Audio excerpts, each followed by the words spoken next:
Alas 2:33 ng tanghali sa iba pang mga balita.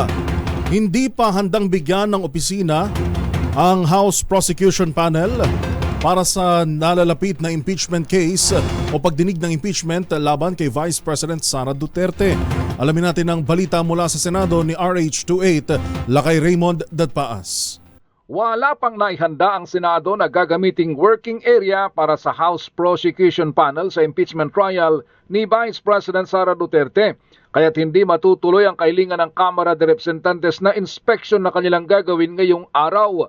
Ayon kay Attorney Renato Bantug na siyang Secretary ng Senado, wala pa kasing final room assignment ang Senado para sa impeachment. Sinabihan na umano niya si House Secretary General Reginald Velasco at pumayag na i-reschedule ang pag-i-inspeksyon. Sabi ni Bantug, may request ang Kamara kung maaari na silang makapag-inspeksyon bukas araw ng Miyerkules. Sasabihan sila ngayong araw kung kaya ng schedule at maaari nang mag-inspeksyon bukas. Nauna nang hiniling ng Kamara de Representantes sa Senado na maglaan ng working area para sa prosecution team at support group sa impeachment ni Vice President Sara Duterte. Sa panig ng Senado ay matatandang ipinalabas ni Senate President Francis Chis Escudero ang Special Order 2025-015 para maghanda ang makukulang opisina ng Senado na magsisilbing impeachment court.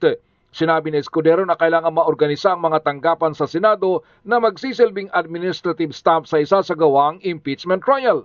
Kasama na rito ang pagtatalaga ng kwarto na magsisilbing working area ng prosecution panel, ng defense, media at ganoon din ng mga bisita. Wala itong pinag-iba sa dating setup ng impeachment trial ni dating Supreme Court Chief Justice Renato Corona Jr. Para sa MBC TV Network News, ito si Raymond Datpaas ng DZRH sa Una sa Pilipinas, Una sa Pilipino.